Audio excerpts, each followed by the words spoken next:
Hello guys, myself Shreya, your FM tutor at dream letter. അപ്പൊ ഇന്ന് നമ്മൾ ഈ വീഡിയോയിൽ കാണാൻ പോകുന്നത് മാർച്ച് 2026 പ്രീമോ ക്വസ്റ്റ്യൻ ആണ്. സെക്ഷൻ സി ക്വസ്റ്റ്യൻ ആണ് നമ്മൾ നോക്കാൻ പോകുന്നത്. So let start. സോ ഇതാണ് നമ്മുടെ ക്വസ്റ്റ്യൻ. ഇതിൽ എന്താണ് പറയുന്നത്? നമ്മുടെ റിക്വയർമെന്റ് എന്താണ്? For the proposed investment in new stores calculate the following. NPV വേണം, IRR വേണം, പേ ബാക്ക് പീരീഡ് വേണം, ROCE വേണം. അത് ROCE ആവറേജ് ഇൻവെസ്റ്റ്മെന്റിന്റെ മേലെ ആയിരിക്കണം. ഇതൊക്കെയാണ് നമ്മുടെ റിക്വയർമെന്റ്. ഇനി നമുക്ക് ക്വസ്റ്റ്യനിലേക്ക് പോവാം. Nanda stores is A community based super market. അപ്പോൾ അതൊരു സൂപ്പർ മാർക്കറ്റ് ആണ്. Considering setting up 10 stores in south of its country. And directors എന്ന് പറയുന്നത് പേ ബാക്ക് പീരീഡ് കൂടുതലാവാൻ ചാൻസ് ഉണ്ട്, ബട്ട് സ്റ്റിൽ ഈ പ്രോഫിറ്റബിൾ ആണ് ബിസിനസ്. ഈ എക്സ്പാൻഷൻ കാര്യങ്ങളൊക്കെ പ്രോഫിറ്റബിൾ ആണെന്നാണ് അവര് വിശ്വസിക്കുന്നത്. സോ അതിന് വേണ്ടിയിട്ട് അവര് ഈ 4 item investment appraisal methods use ചെയ്തിട്ട് അത് പ്രൂവ് ചെയ്യാൻ ആഗ്രഹിക്കുന്നു. അപ്പൊ അതിന് നമുക്ക് തന്നിരിക്കുന്ന ഡീറ്റെയിൽസ് ആണ്. Targeted pay back period 2.5 years എന്നും targeted rate of return rate of capital employed എന്ന് പറയുന്നത് 25% എന്നൊക്കെ തന്നിരിക്കുന്നത്. ഓക്കെ, സോ നെക്സ്റ്റ് നമുക്ക് ഡീറ്റെയിൽസ്, ആ പ്രൊജക്ടിന്റെ ഡീറ്റെയിൽസും കാര്യങ്ങളും തന്നിരിക്കുന്നതാണ്. എക്സ്പാൻഷന് നമുക്ക് വരുന്നത് $330 million ആണ് വരുന്നത്. ഫസ്റ്റ് ഇയറിൽ നമുക്ക് മീൻസ് ഇയർ 0 നമുക്ക് 330 ആണ് ഇൻവെസ്റ്റ്മെന്റ് വരുന്നത്. ആൻഡ് 4 ഇയേഴ്സിന്റെ ആയിരിക്കും നമുക്ക് ഇൻവെസ്റ്റ്മെന്റ് വരുന്നത്. കാരണം ഓരോ 4 കൊല്ലം കഴിയുമ്പോഴും നമ്മൾ റീഇൻവെസ്റ്റ് ചെയ്യാണ്. സോ 4 ഇയേഴ്സ് ടൈം ആണ് നമുക്ക് വരുന്നത്. ആൻഡ് ക്യാപിറ്റൽ വർക്കിംഗ് ക്യാപിറ്റൽ നമ്മൾ ഇഗ്നോർ ചെയ്യാണ് ചെയ്യുന്നത് എന്ന് ക്വസ്റ്റ്യനിൽ തന്നെ പറഞ്ഞിട്ടുണ്ട്. സോ നമുക്ക് വേറെ ഇത് വേണ്ട, സ്ക്രാപ്പ് വാല്യൂ നമ്മൾ എടുക്കുന്നില്ല. ആൻഡ് എന്താണ്, നമുക്ക് കോൺട്രിബ്യൂഷനും ഫിക്സ്ഡ് ഇൻക്രിമെന്റൽ ഫിക്സ്ഡ് കോസ്റ്റും തന്നിട്ടുണ്ട്. അത് 4 കൊല്ലത്തേക്കുള്ളതാണ്. 10 സ്റ്റോഴ്സിന്റെ മൊത്തത്തിലാണ് തന്നിരിക്കുന്നത്. സപ്പോസ് ഒരു സ്റ്റോറിന്റെ എങ്ങാനും ആണ് തന്നിരുന്നെന്നുണ്ടെങ്കിൽ നമ്മൾ 10 സ്റ്റോറിന് വേണ്ടിയുള്ളത് കണ്ടുപിടിക്കേണ്ടി വന്നേനെ. ഇപ്പൊ നമുക്ക് 10 സ്റ്റോറിനുള്ളത് മൊത്തത്തിലാണ് തന്നിരിക്കുന്നത്. ആൻഡ് ഇവിടെ ഇൻഫ്ലേഷൻ 4% ആൻഡ് ഫിക്സ്ഡ് കോസ്റ്റ് 3, കോൺട്രിബ്യൂഷന്റെ ഇൻഫ്ലേഷൻ 4%, ഫിക്സ്ഡ് കോസ്റ്റിന്റെ ഇൻഫ്ലേഷൻ 3% ആണ് തന്നിട്ടുണ്ട്. ആൻഡ് കറന്റ് പ്രൈസ് കാര്യങ്ങളൊക്കെ നമുക്ക് തന്നിട്ടുണ്ട്. അതിന്റെ കൂടെ ടാക്സ് ആൻഡ് ടാക്സ് അരിയേഴ്സിലാണെന്ന് തന്നിട്ടുണ്ട്. ആൻഡ് ടാക്സ് പെർസെൻറ്റേജ് തന്നിട്ടുണ്ട്. With straight line depreciation 25% straight line depreciation ഉണ്ട് എന്ന് അവർ പറഞ്ഞിട്ടുണ്ട്. ഇതൊക്കെയാണ് നമ്മുടെ പ്രൊജക്റ്റിനെ കുറിച്ചുള്ള ഇൻഫോർമേഷൻസ്. ആൻഡ് 10% ആണ് നമുക്ക് ഡിസ്കൗണ്ടിങ് ഫാക്ടർ ആയിട്ട് യൂസ് ചെയ്യേണ്ടത്. ഡിസ്കൗണ്ടിങ് റേറ്റ് നമ്മൾ യൂസ് ചെയ്യുന്നത് 10% ആണ്. സോ നമുക്ക് ഇനി റിക്വയർമെന്റ് ചോദിക്കുന്ന ഓരോന്നും കണ്ടുപിടിക്കാണ് വേണ്ടത്. So let start. നമുക്ക് എ ആണ് വരുന്ന question, first one. Then first one എന്താണ്? Calculation of NPV or net present value. അപ്പൊ അതിനെന്താണ് വേണ്ടത്? നമുക്ക് ഇയർ വേണം. ഇയർ എത്ര ഇയർ ആണ് നമുക്ക് യൂസ് ചെയ്യുന്നത്? 1, 2, 3, 4 ആൻഡ് 5th ഇയർ 5ഉം വരും. എന്തുകൊണ്ടാണ്? നമുക്ക് ടാക്സ് പേ ഇൻ അരിയേഴ്സ് ആണ്. അപ്പൊ അരിയേഴ്സിലാവുമ്പോ 1 ഇയർ എക്സ്ട്രാ വരുന്നുണ്ട്. ദെൻ നമുക്ക് ക്യാഷ് ഫ്ലോസ് ഏതൊക്കെയാണ്? കോൺട്രിബ്യൂഷൻ വരും. കോൺട്രിബ്യൂഷൻ എന്താണ്? ഇൻഫ്ലേഷൻ ഉണ്ട്. സോ 4% ഇൻഫ്ലേറ്റഡ് കോൺട്രിബ്യൂഷൻ നമ്മൾ കണ്ടുപിടിക്കണം. അതിന് നമുക്കൊരു വർക്കിംഗ് നോട്ട് സ്റ്റാർട്ട് ചെയ്യാം. വർക്കിംഗ് നോട്ട് 1 എന്താണ്?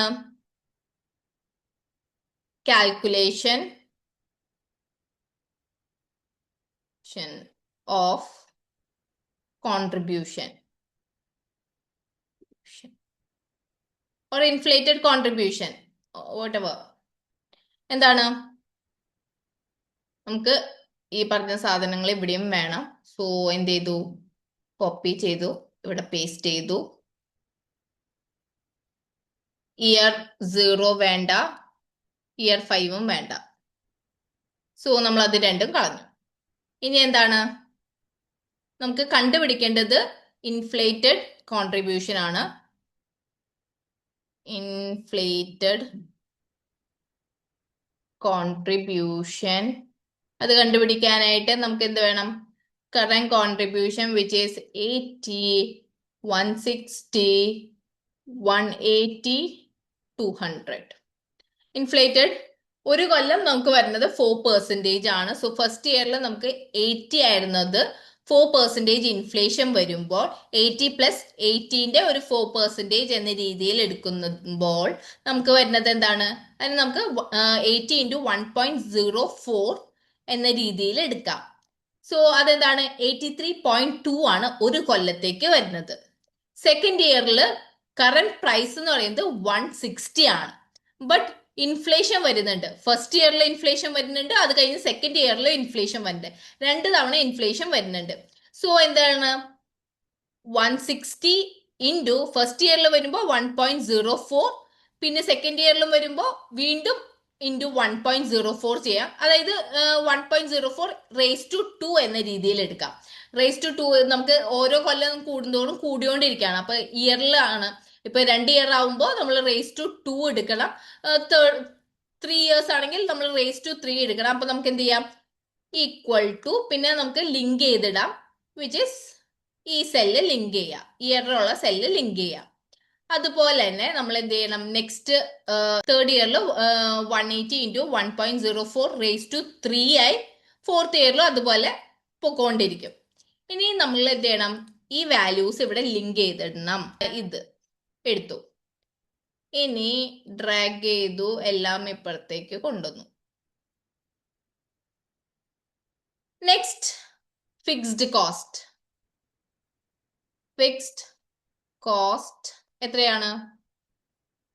അതും ഇൻഫ്ലേഷൻ വരുന്നുണ്ട്. ഇൻഫ്ലേഷൻ വരുമ്പോൾ നമ്മൾ എന്ത് ചെയ്യണം? ഇൻഫ്ലേറ്റഡ് ആയിട്ടുള്ള ഫിക്സ്ഡ് കോസ്റ്റ് കാണണം. കാൽക്കുലേഷൻ ഓഫ് ഇതിന്റെ കൂടെ തന്നെ നമ്മൾ ചേർക്കാണ് fixed cost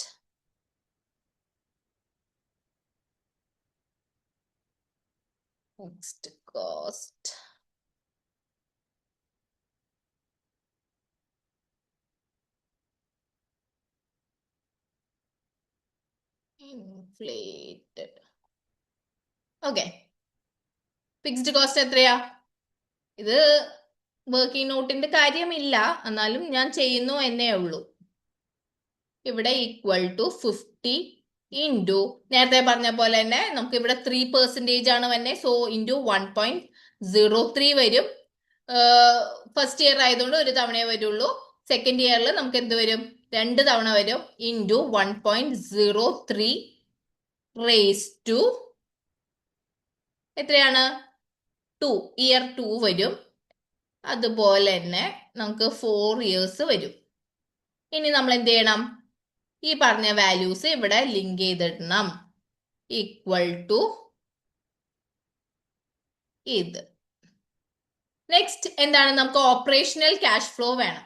operational cash flow കണ്ടുപിടിക്കാനായിട്ട് എന്താ ചെയ്യണ്ടേ? കോൺട്രിബ്യൂഷൻ മൈനസ് ഫിക്സ്ഡ് കോസ്റ്റ് ആണ് കണ്ടത്.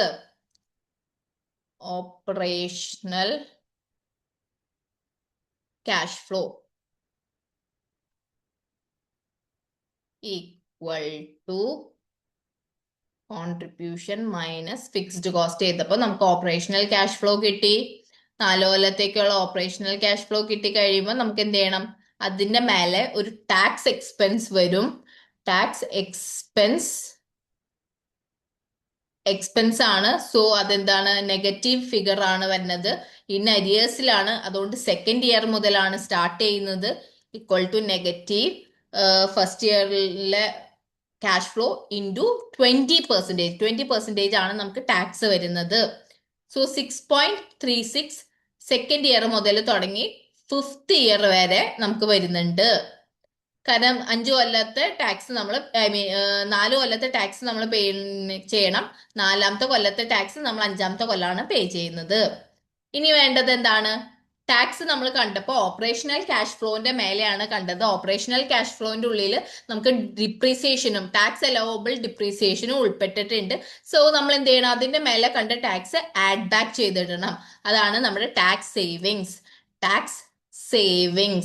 ടാക്സ് സേവിങ്സ് കാണാനായിട്ട് വർക്കിംഗ് നോട്ടിന്റെ ആവശ്യമില്ല, ബട്ട് പെട്ടെന്ന് മനസ്സിലാക്കാൻ കോപ്പി ചെയ്തു, പേസ്റ്റ് ചെയ്തു, നമ്മൾ എന്ത് ചെയ്തു?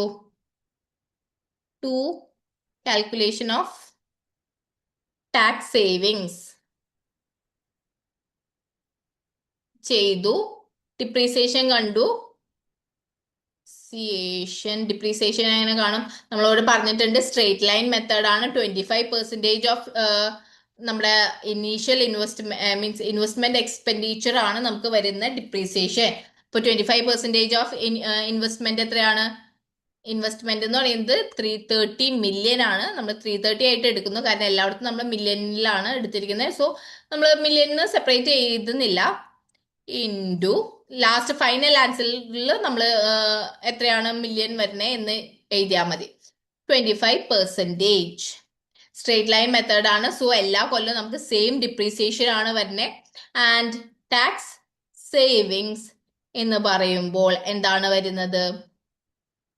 നമ്മൾ കണ്ട ഡിപ്രീസിയേഷന്റെ 20% ആണ് നമുക്ക് വരുന്നത്. സോ 16.5 ആണ് നമുക്ക് വരുന്നത്. ആൻഡ് ടാക്സ് നമ്മൾ ഫസ്റ്റ് ഇയറിലെ ടാക്സ് സേവിങ്സ് നമുക്ക് വരുന്നത് സെക്കൻഡ് ഇയറിലാണ്. അത് കഴിഞ്ഞിട്ട് ഉള്ള 5 കൊല്ലം നമുക്ക് സെയിം ടാക്സ് ആണ് വരുന്നത്. സോ നമ്മൾ ഡ്രാഗ് ചെയ്ത് ഡ്രോപ്പ് ചെയ്യുമ്പോൾ ഒരു കാര്യം ശ്രദ്ധിക്കുക, ഇവിടെ ഡോളർ സൈൻ ഇടാം, അല്ലെങ്കിൽ നമ്മുടെ വാല്യൂ മാറിപ്പോവും. ഡ്രാഗ് ചെയ്ത് ഡ്രോപ്പ് ചെയ്താൽ ശരിയാവില്ല. ഇപ്പൊ ഡ്രാഗ് ചെയ്ത് ഡ്രോപ്പ് ചെയ്തപ്പോൾ നമുക്ക് കൃത്യമായിട്ടുള്ള എമൗണ്ട് കിട്ടി. സീന് മുന്നിൽ നമ്മൾ ഡോളർ സൈൻ ഇട്ട് കഴിഞ്ഞു കഴിഞ്ഞാൽ കോൺസ്റ്റന്റ് ആയിട്ട് നിൽക്കും. ഓക്കെ, സോ ടാക്സ് സേവിങ്സ് കിട്ടി. What next? നമുക്കൊരു ഇനീഷ്യൽ ഇൻവെസ്റ്റ്മെന്റ് ഉണ്ട് വിച്ച് ഇസ് $330 മില്യൺ. അപ്പൊ അത് വേണ്ടേ? അത് എടുക്കുന്നു. Initial investment of $330 million minus $330 million ചെയ്തു. ഇനി നമുക്ക് വേണ്ടത്, നമുക്ക് ഉള്ള ക്യാഷ് ഫ്ലോസ് ഒക്കെ കിട്ടി. നമ്മൾ എന്ത് ചെയ്യുന്നു? നെറ്റ് ക്യാഷ് ഫ്ലോ അല്ലെങ്കിൽ ടോട്ടൽ ക്യാഷ് ഫ്ലോ കാണാണ്. Net cash flow which is equal to sum of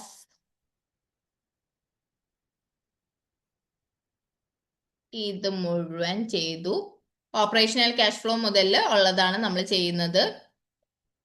ഇതൊക്കെയാണ് എന്ത് വരുന്നത്? നമ്മുടെ നെറ്റ് ക്യാഷ് ഫ്ലോ ആയിട്ട് വരുന്നത്. What next? ഈ ക്യാഷ് ഫ്ലോനെയൊക്കെ നമുക്ക് എന്ത് ചെയ്യണം? പ്രസന്റ് വാല്യൂ ആക്കണം. പ്രസന്റ് വാല്യൂ ആക്കാനായിട്ട് നമ്മൾ എന്ത് ചെയ്യുന്നു? ഡിസ്കൗണ്ടിങ് ഫാക്ടർ കണ്ടുപിടിക്കണം. ഓരോ കൊല്ലത്തെ ഡിസ്കൗണ്ടിങ് ഫാക്ടർ കാണണം. At discounting rate 10%. അപ്പൊ ഡിസ്കൗണ്ടിങ് ഫാക്ടർ അറ്റ് 10% വരുന്നത് എത്രയാണ്? ഈക്വൽ ടു 1 ഡിവൈഡഡ് ബൈ 1.1, അതായത് 1 plus R% raise to year. Year എത്രയാണ്? ഇയർ 0 ലിങ്ക് ചെയ്തിട്ടു. അതുപോലെ തന്നെ നമ്മൾ 5 കൊല്ലത്തേക്കുള്ള ഡിസ്കൗണ്ടിങ് ഫാക്ടർ കണ്ടു. നെക്സ്റ്റ് വേണ്ടത് ഡിസ്കൗണ്ടഡ് ക്യാഷ് ഫ്ലോ അഥവാ ഡിസ്കൗണ്ടഡ് ക്യാഷ് ഫ്ലോ അഥവാ present value of cash flow. അപ്പൊ നമുക്ക് ഡിസ്കൗണ്ടഡ് ക്യാഷ് ഫ്ലോ എടുക്കാം. ഈക്വൽ ടു എത്രയാണ്? Net cash flow into discounting factor which is minus 330 for year 0 and 5 years എന്ന് പറയുമ്പോൾ ഇതാണ് നമുക്ക് വരുന്ന discounted cash flows. Then NPV sum of present values ആണ്. NPV വരുന്നത് equal to sum of present values ചെയ്യുമ്പോൾ നമുക്ക് എത്ര കിട്ടി? $12.4 മില്യൺ.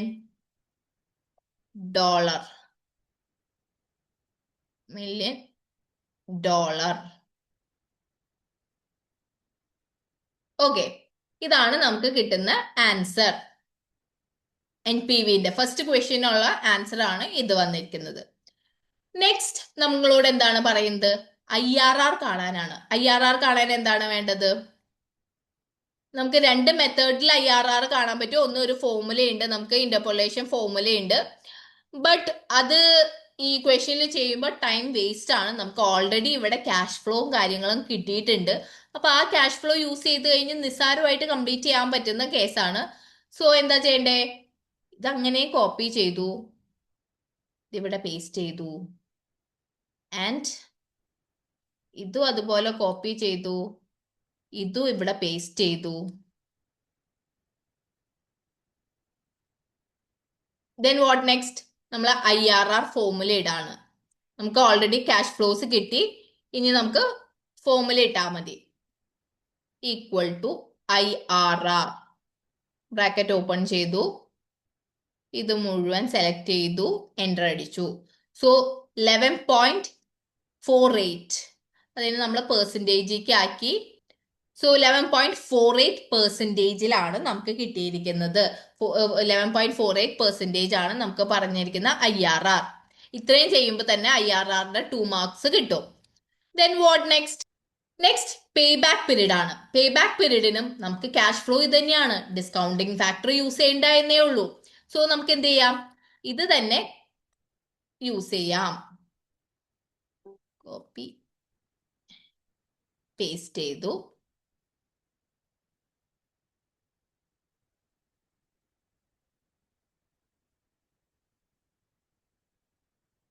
പേസ്റ്റ്.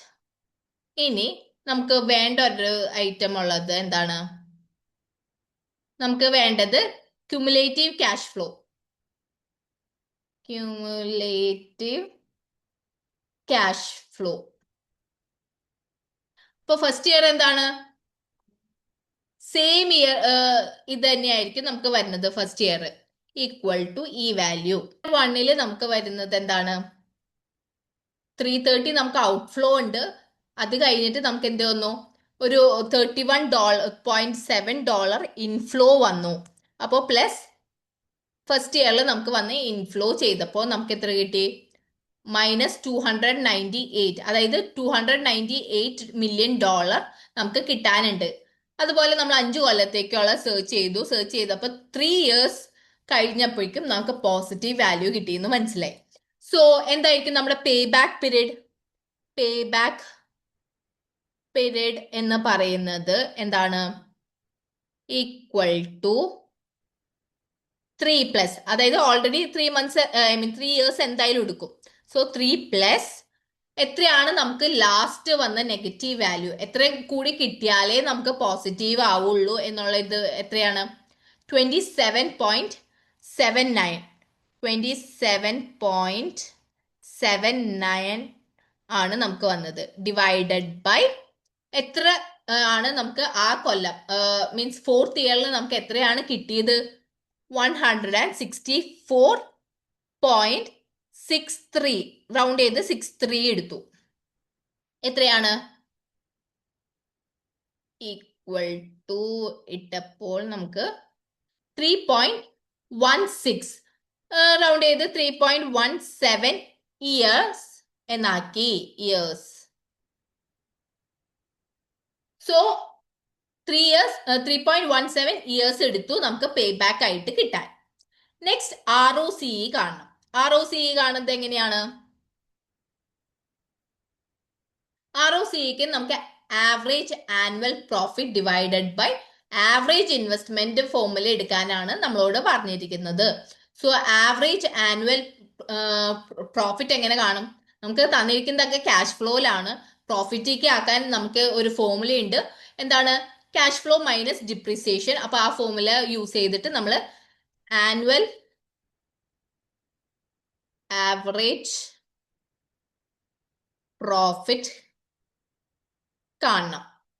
ഈക്വൽ ടു എന്താണ്? നമ്മൾ ഇനി കാണേണ്ടത് ആനുവൽ ആവറേജ് പ്രോഫിറ്റ്. അത് കാണാൻ നമുക്ക് ക്യാഷ് ഫ്ലോ മൈനസ് ഡിപ്രീസിയേഷൻ ആണ് ചെയ്യേണ്ടത്. ക്യാഷ് ഫ്ലോ കിട്ടാനായിട്ട് നമ്മൾ എന്ത് ചെയ്യണം? സം ചെയ്യണം. നമുക്ക് കിട്ടിയിരിക്കുന്ന ക്യാഷ് ഫ്ലോ ഇയർ 1, 2, 3, 4ന്റെ മാത്രം ക്യാഷ് ഫ്ലോ എടുത്താൽ മതി. കാരണം നമുക്ക് ഡിപ്രീസിയേഷനും കാര്യങ്ങളും വരുന്നത് ആ 4 കൊല്ലങ്ങളാണ്. അപ്പൊ അതിലാണ് നമുക്ക് പ്രോഫിറ്റും വരുന്നത്, ഡിപ്രീസിയേഷനും കാര്യങ്ങളൊക്കെ കാണേണ്ടത്. അപ്പൊ ഇയർ 1 ക്യാഷ് ഫ്ലോ എന്ന് പറയുന്നത് 31 ആണ്. Plus year 2 cash flow 130 plus ഇത് ചെയ്യുമ്പോൾ നമുക്ക് എന്ത് കിട്ടി? ടോട്ടൽ ക്യാഷ് ഫ്ലോ കിട്ടി. 4 കൊല്ലത്തേക്കുള്ള ക്യാഷ് ഫ്ലോ കിട്ടി. ഇനി അത് മൈനസ് ഡിപ്രിസിയേഷൻ ചെയ്യുമ്പോൾ നമുക്ക് ടോട്ടൽ പ്രോഫിറ്റ് ഫോർ 4 ഇയേഴ്സ്, 4 കൊല്ലത്തേക്ക് മൊത്തത്തിലുള്ള പ്രോഫിറ്റ് കിട്ടി. ഡിപ്രീസിയേഷൻ ആയിട്ട് നമ്മൾ 330 ആണ് എടുക്കുന്നത്. എന്തുകൊണ്ടാന്ന് വെച്ച് കഴിഞ്ഞാൽ 4 കൊല്ലം കൊണ്ട് അതിന്റെ ഫുൾ വാല്യൂ തീർന്നു. വല്ല സ്ക്രാപ്പ് വാല്യൂ ഉണ്ടായിരുന്നെങ്കിൽ നമുക്ക് വ്യത്യാസം വരുമായിരുന്നു. ഇതിപ്പോ സ്ക്രാപ്പ് വാല്യൂ കാര്യങ്ങളും ഒന്നുമില്ല. നമുക്ക് എന്താണ് ഫുൾ എമൗണ്ട് ഡിപ്രീഷിയേറ്റ് ആയി പോയി 4 കൊല്ലം കൊണ്ട്. സോ 330 ആണ് നമ്മുടെ ഡിപ്രീസിയേഷൻ വന്നിരിക്കുന്ന എമൗണ്ട്. സോ ഇപ്പൊ നമുക്ക് 4 കൊല്ലത്തേക്കുള്ള പ്രോഫിറ്റ് ആയി. ഡിവൈഡഡ് ബൈ 4 ചെയ്യുമ്പോൾ ആവറേജ് പ്രോഫിറ്റ് ആയി. ഡിവൈഡഡ് ബൈ 4 ചെയ്തപ്പോ നമുക്ക് ആവറേജ് പ്രോഫിറ്റ് ആയി, വിച്ച് ഈസ് 34.20 എന്നാണ് നമുക്ക് കിട്ടിയത്. ഇനി നമുക്ക് ആവറേജ് ഇൻവെസ്റ്റ്മെന്റ് കാണണം. ആവറേജ് ഇൻവെസ്റ്റ്മെന്റ് കാണാൻ എന്താണ് ആവറേജ് ഇൻവെസ്റ്റ്മെന്റ്? നമുക്കിവിടെ സ്ക്രാപ്പ് വാല്യൂ ഇല്ല. സ്ക്രാപ്പ് വാല്യൂ ഇല്ലാത്തതുകൊണ്ട് നമുക്ക് എന്ത് ചെയ്യണം? ഇനീഷ്യൽ ഇൻവെസ്റ്റ്മെന്റ് മാത്രം എടുത്താൽ മതി, ബട്ട് ഡിവൈഡഡ് ബൈ 2 ചെയ്യണം. ഇനീഷ്യൽ ഇൻവെസ്റ്റ്മെന്റ് എന്ന് പറയുന്നത് ഈക്വൽ ടു 330 ആണ്. ഈക്വൽ ടു 330 ഡിവൈഡഡ് ബൈ 2 ചെയ്തു. 2 ചെയ്തപ്പോൾ 165 കിട്ടി. നെക്സ്റ്റ് വാട്ട് ROCE കാണണം. ROCE കണ്ടപ്പോ എന്താണ് വന്നേ? Equal to average annual average profit divided by average investment, which is 20.73 എന്ന രീതിയിൽ കിട്ടി. ഓക്കെ, അപ്പൊ ഇതാണ് നമ്മുടെ ROCE ഇൻ പെർസെൻറ്റേജ് ആവുമ്പോ ഈക്വൽ ടു പെർസെൻറ്റേജ് 20.73 എന്ന രീതിയിൽ പെർസെൻറ്റേജ് വന്നു. ഇനി നമ്മൾ നെക്സ്റ്റ്ക്ക് കടക്കാണ്. സോ നമ്മുടെ നെക്സ്റ്റ് റിക്വയർമെന്റ് എന്ന് പറയുന്നത് discuss the suitability of the techniques used in അതായത് നേരത്തെ ക്വസ്റ്റ്യനിൽ for determining whether to undertake an investment and advise whether Nanda Stores proposed investment is financially acceptable. ഇതാണ് നമ്മുടെ ചോദ്യം. ഇങ്ങനെ ഒരു ചോദ്യം വരുമ്പോൾ നമുക്കൊരു ഐഡിയ ഉണ്ടായിരിക്കണം എന്തൊക്കെ ടോപ്പിക്സ് ആണ് നമ്മൾ എഴുതണ്ടേന്ന്. ഇപ്പോ സെക്ഷൻ എയിൽ നമ്മൾ എന്തൊക്കെ പറഞ്ഞു? NPV പറഞ്ഞു, IRR പറഞ്ഞു, ROCE പറഞ്ഞു, പേ ബാക്ക് പറഞ്ഞു. അപ്പൊ ഈ 4 ടോപ്പിക്കിനെ കുറിച്ച് നമ്മൾ എന്തായാലും പറയണം. So NPV and IRR, pay back period and എന്താണ് ഒരെണ്ണം കൂടി ഉണ്ടായത് ROCE കുറിച്ച് പറയണം. പിന്നെ നമ്മളോട് പറഞ്ഞിട്ടുണ്ട് ഒരു അഡ്വൈസ് കൊടുക്കാൻ. എന്താണെന്ന് അതേക്കുറിച്ച് ഒരു ഐഡിയ വന്നിരിക്കുന്നത്, നമുക്ക് എന്താണ് ആക്സെപ്റ്റബിൾ ആണോ അല്ലയോ എന്ന രീതിയിൽ നമ്മളോട് അഡ്വൈസ് കൊടുക്കാനും പറഞ്ഞിട്ടുണ്ട്. അപ്പൊ നമ്മുടെ അഡ്വൈസ് എന്ന രീതിയിൽ വരും. ഇനി ഇതിൽ നമ്മളോട് ചോദിച്ചിരിക്കുന്നത് സൂട്ടബിലിറ്റി ഫോർ ദ ടെക്നിക്സ്. അപ്പൊ സൂട്ടബിലിറ്റി എന്ന് പറയുമ്പോൾ എന്താണ്? എങ്ങനെയാണ് ഈ NPV, IRR അതൊക്കെ സൂട്ടബിൾ ആണ്, ഈ ടെക്നിക്സ് എത്രത്തോളം ട്രസ്റ്റ് വർത്തി ആണ്, റിലയബിൾ ആണ് എന്നൊക്കെ രീതിയിലാണ് അവർ ഉദ്ദേശിക്കുന്നത്. സോ നമുക്ക് ഇവിടെ 5 ടോപ്പിക് ഉണ്ട്, 10 മാർക്കാണ്, ഓരോന്നിന് 2 മാർക്ക് വീതമാണ് വരുന്നത്. സോ NPV കുറിച്ച് പറയുമ്പോൾ എന്താണ്? NPV ആണ് നമുക്ക് അത്യാവശ്യം എല്ലാവരും ആക്സെപ്റ്റ് ചെയ്യുന്നത് NPV ആണ്. പിന്നെ കൂടുതലും ട്രസ്റ്റ് വർത്തി ആണ്, കാരണം ടൈം വാല്യൂ ഓഫ് മണി ഒക്കെ കൺസിഡർ ചെയ്യുന്നുണ്ട് എന്ന പോയിന്റ്സ് ഒക്കെ നമുക്ക് പറയാം. പിന്നെ അതിലെന്താണ് നമ്മൾക്ക് റിസ്ക് കൂടുതൽ, ഇപ്പൊ കോസ്റ്റ് ഓഫ് ക്യാപിറ്റൽ മാറണേ, ഡിസ്കൗണ്ടിങ് റേറ്റ് അല്ലെങ്കിൽ കോസ്റ്റ് ഓഫ് ക്യാപിറ്റൽ മാറുന്നതിനനുസരിച്ച് നമ്മുടെ NPVയിലും ചേഞ്ചസ് വരാൻ ചാൻസ് ഉണ്ട്. അങ്ങനെ ഒരു റിസ്ക് അതിലുണ്ട്.